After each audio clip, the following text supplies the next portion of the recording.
We are leaving our roadside camp for the night. We stayed right across from some sort of a secure facility. The guards came over. In our last video, you got to meet them. But right now, it's time to get on the road. We've got no internet service here, but we are thinking we have about a 3-hour drive to get to where we have to go today. So, let's get on the road. Sometimes we find ourselves crossing some pretty sketchy bridges. So, this is gonna be one of them, that's for sure. But it's the only way to cross this river, and we gotta get to the other side. And another bridge that we did not fall through. Woohoo! All right, let's go, guys.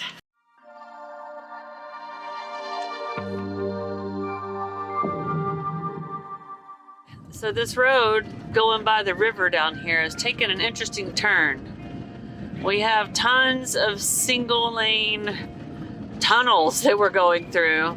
You can't see if anybody's coming the other way. I would hate to have to pass someone in one of these tunnels. It's definitely made it interesting and pretty too. The river and the mountains, everything is very, very narrow through here. And parts of it even resemble a slot canyon. So we're driving our house through a slot canyon. It's definitely an interesting drive this morning. Drove through that canyon all the way down by the river for about an hour and a half. Stunning drive, really cool.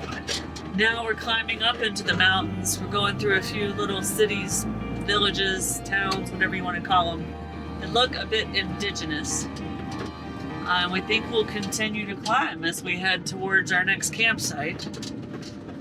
But we still don't have cell phone service, so we can't put the coordinates in and get our actual directions to the camp. So we're just driving.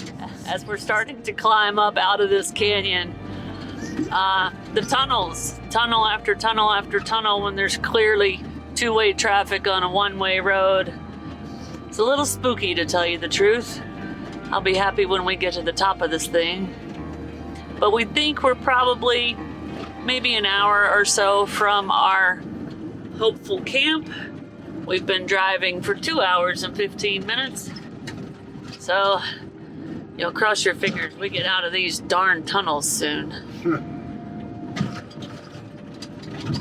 I think we're learning something about Peru.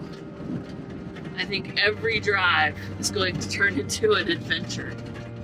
Once again, we had no idea we were in for this kind of a drive today. It gets a little sketchy in some spots, and the one-lane road is always scary, but it is a beautiful drive. But I really want this drive to be over. We weren't expecting it, right, Kurt? No, this thing is zany, and it's getting wilder, and I think eventually we're going to have to get out of here as we meet a truck the other way. Ugh. We're not going out this way, but I imagine the river pass going out Maybe is not going to be too much different. Yeah. Wow. All right, back to driving. We have made it to our campsite, and these are our neighbors. Oh, the babies. See?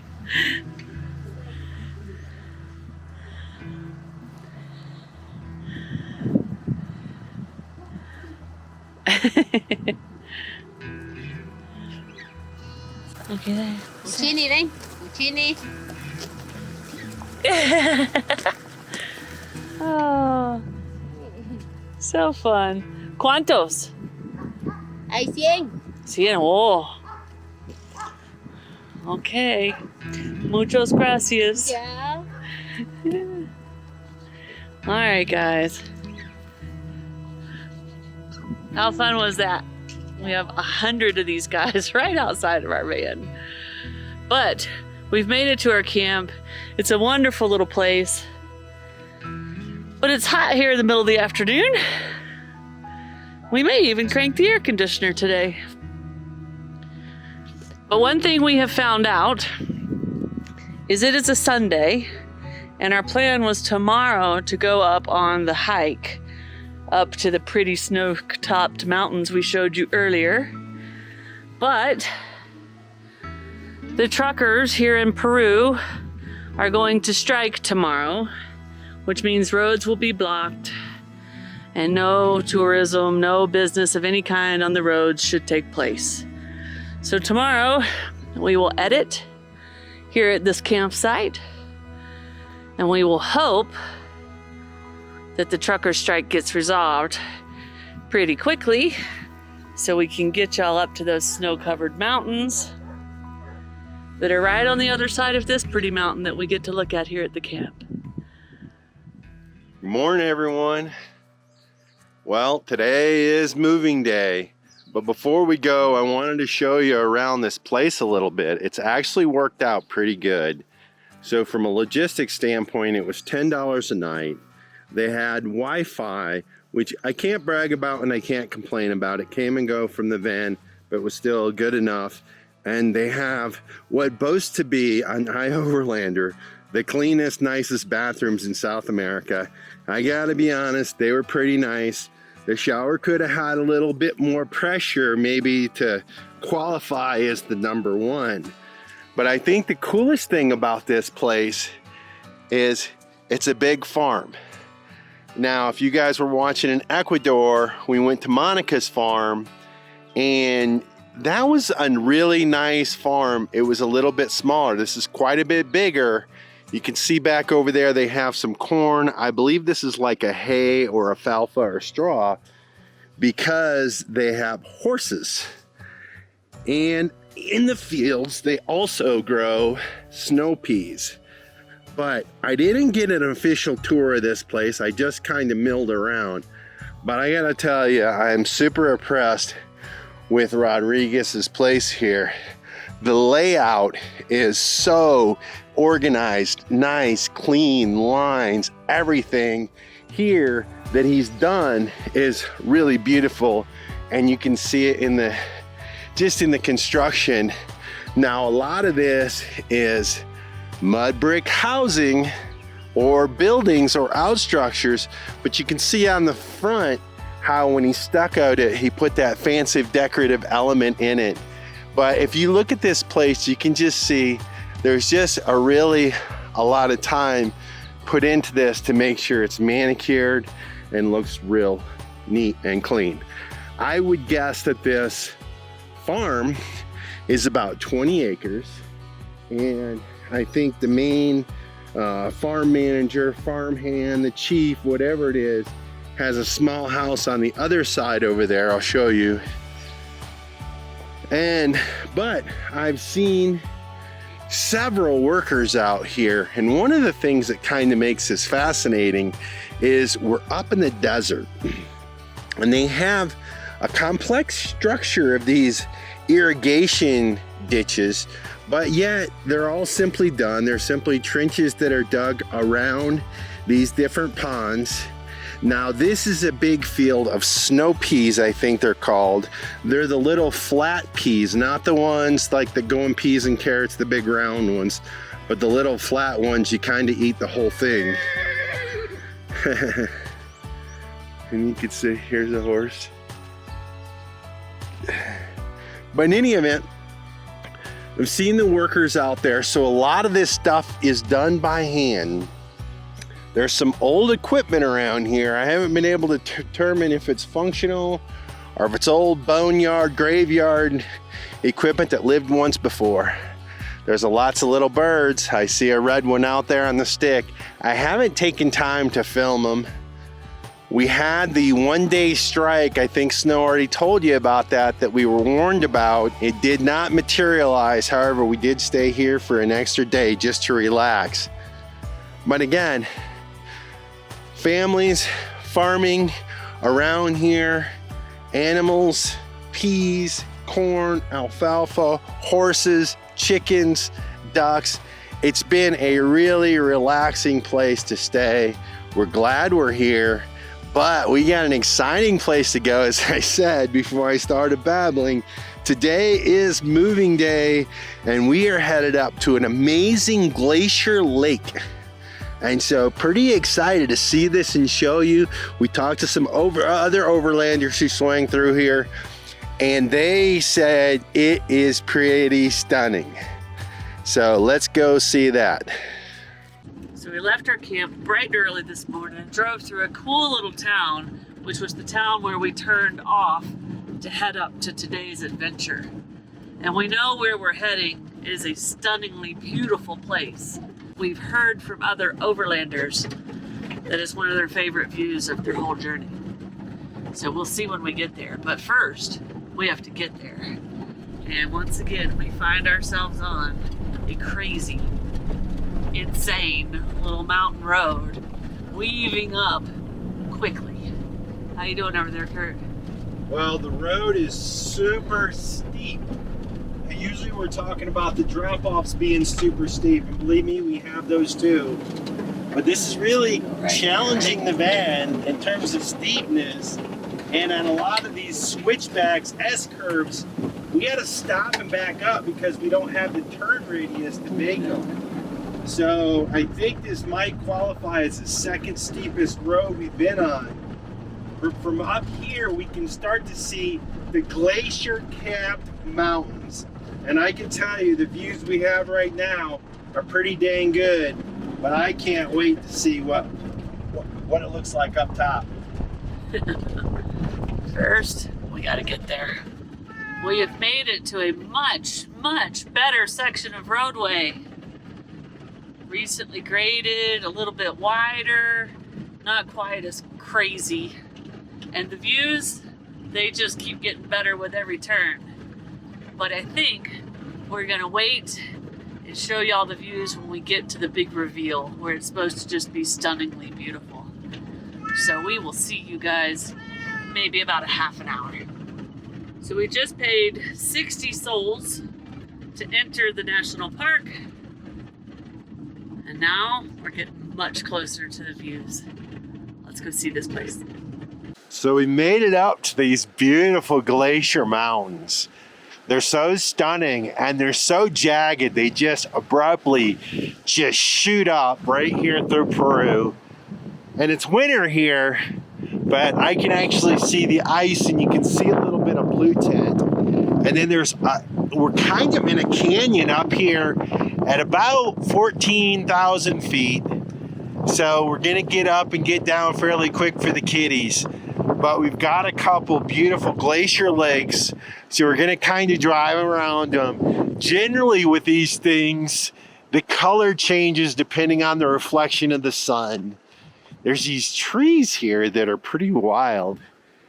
They're kind of peel off and are red and they're pretty unique. Let me just leave it like that and you can decide how to describe them. There's a little bridge over this river right here at the start of the lakes where these things drain down into the valley below where we were. And you can see all these reeds. These are the same reeds they used to make the boats over in Huanchaco. In any event, we're gonna hop in the van and we're gonna head up to the next little viewpoint and check this beautiful place out. Look at this beautiful colored lake we're driving literally right by. Wow. We've also got these rock sheer cliffs on the side of us. This is a stunning drive. The black, jaggedy mountains topped with snow and glaciers. This is an incredible view.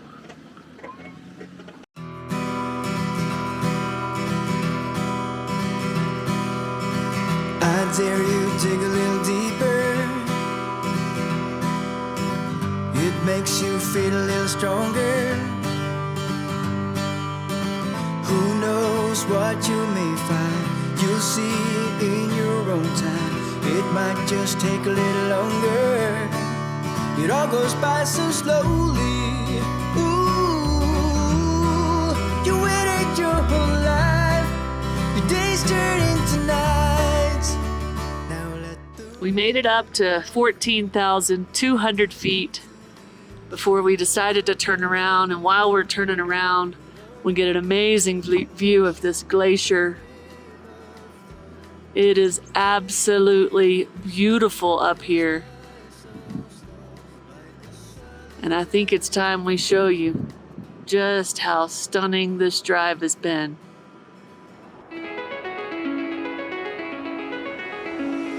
It's calling me, like the rainbow, like the rainbow. It's calling me, like the rainbow, the rainbow.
Guys, it was really important for us to get up here and see this portion of the Andes with these beautiful snow-capped glaciers. But snow's driving. We had enough of this windy trail headed up. It's rough, it's got big rocks. So we are headed back down. We'll get one more look at the lakes, and then we are headed to our next camp spot. If you're wondering if this was worth a long 2 or 3 day drive on these crazy roads, for us, I think it absolutely was. To see these big glaciers is stunning and amazing. And so we're glad that we made the trip. So here we can see one of the streams coming down the glacier melt that feeds these big glacier lakes. There's another one over there. Wow. I think I'm getting some white out on the camera, but another picturesque view. Now, Snow saw a lot of this on the way in or on the way up. I couldn't see so much of it. I catch glances, but I missed a lot of it because I was driving. So it's nice that we've been able to switch. Wow. Beautiful canyon. And then down in front of us, we have these lakes.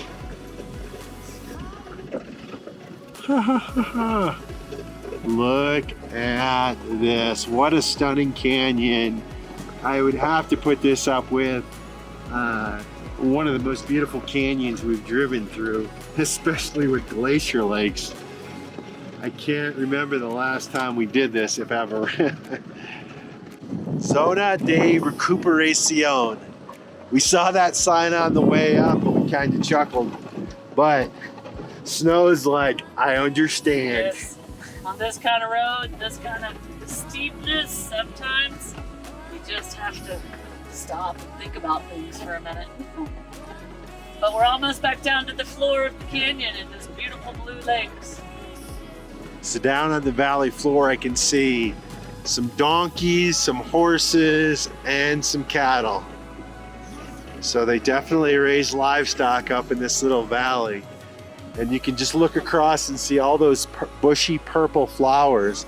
And then every once in a while you catch little pops of orange and yellow and pink. And we're back down here to the turquoise glacier water. It feeds this lake. Look at this, guys. Wow.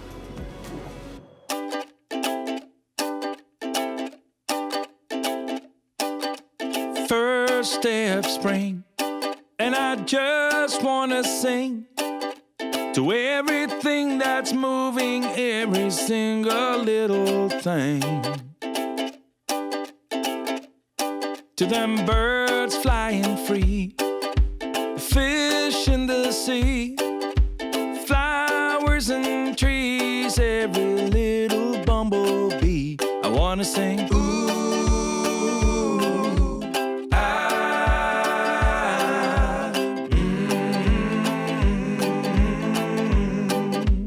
oh. To the kids playing hoops, going loop-de-loop, the rainbow-colored bouncy balls and their ice cream scoops.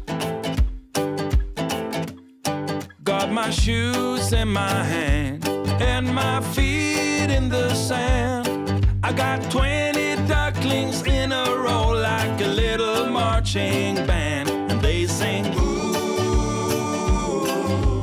ah,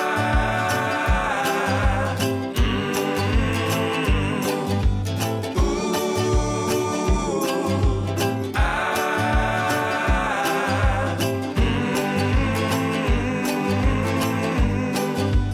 oh. To the couples in love and the seagulls above, and any other living thing or creature I can think of, I wanna sing, ooh, I wanna sing, just wanna sing.